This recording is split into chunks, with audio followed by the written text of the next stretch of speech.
You've read pro scripts. You've written your own script and rewritten it, turning your marketable idea into a tight story. So now what? Hi all, Hank from Write the Reel here.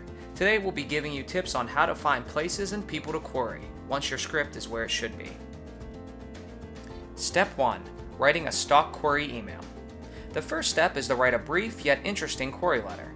Before we get too far into things, remember, in no way should you ever send your entire script unsolicited.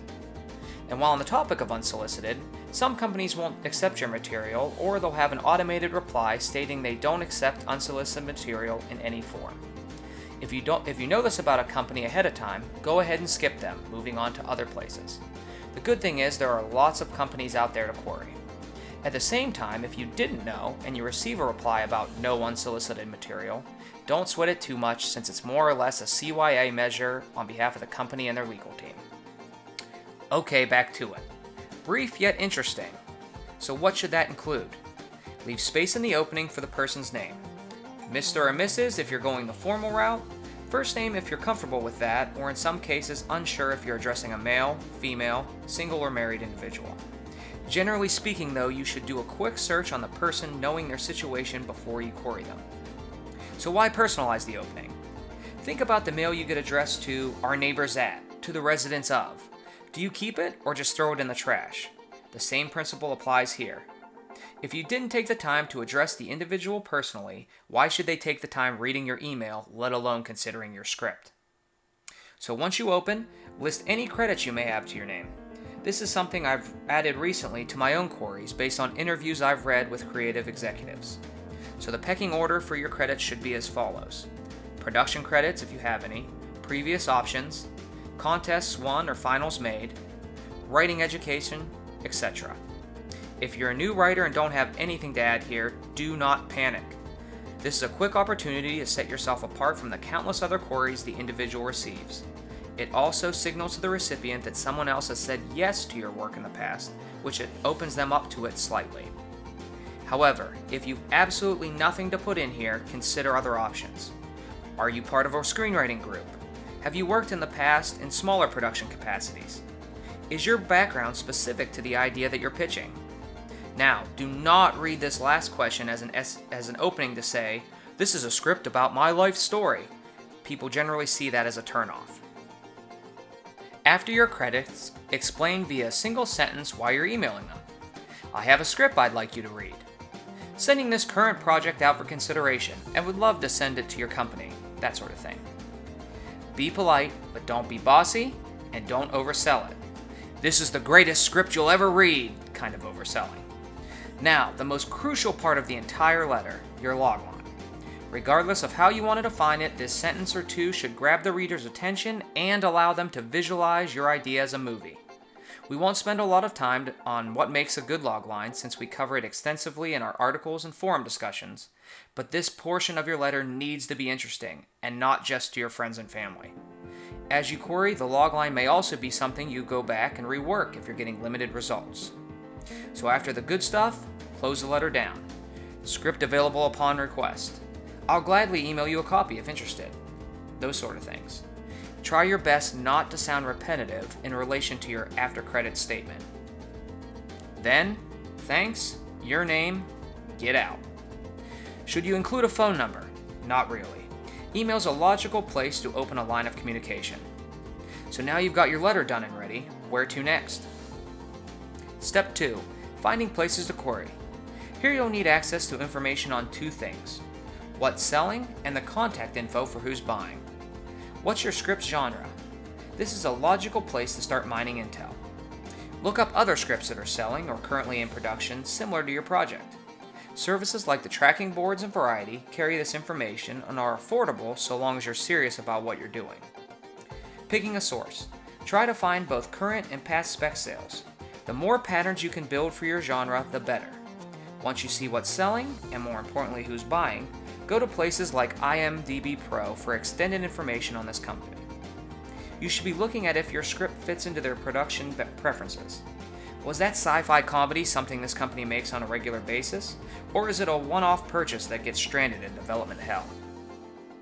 This particularly is a great feature of IMDb Pro. Not only can you see past credits, you can also see projects currently in development, including the dates they started.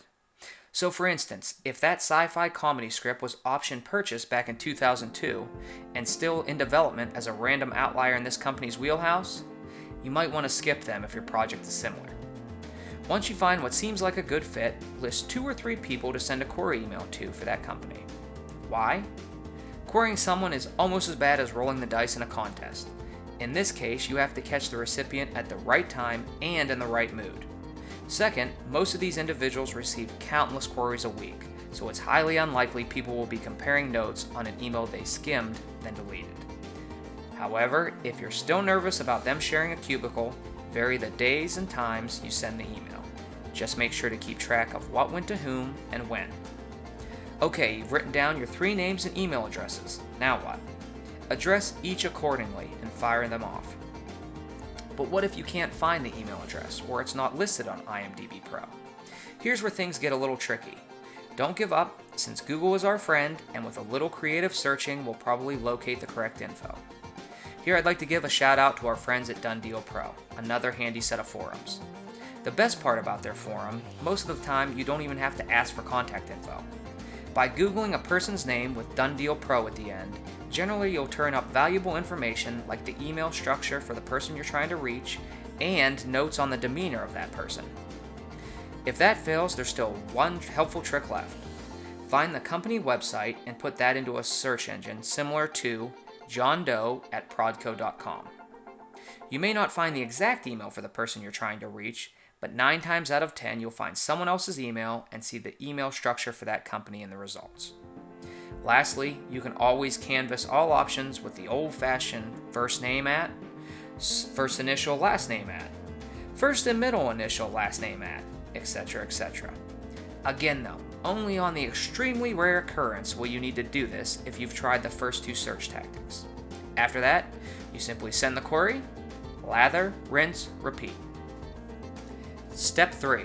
Be realistic. Sales is a numbers game. Corny phrase I know, but it's true. Know going into this that most people won't only say no, more often than not you won't even get a reply back. That's okay.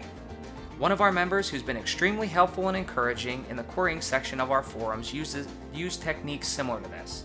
He sent query after query and with little success, and that's including a few read requests that took him nowhere.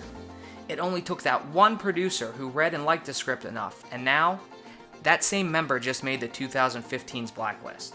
So this does work provided you've put in the time understanding what makes a good script and are a patient courier. Step 4. You receive a script request. Fantastic.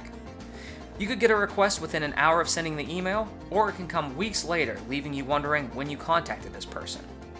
A prepared writer will be able to go back and look that up. Most people just ask for the script, but if you're given a release to sign, don't panic. Most of the language in it should be pretty standard, but if there's something tingling your spider sense, by all means consult a lawyer.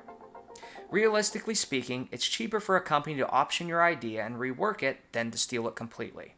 Should you be cautious? Certainly. Just don't blow a potential opportunity out of fear of legalese.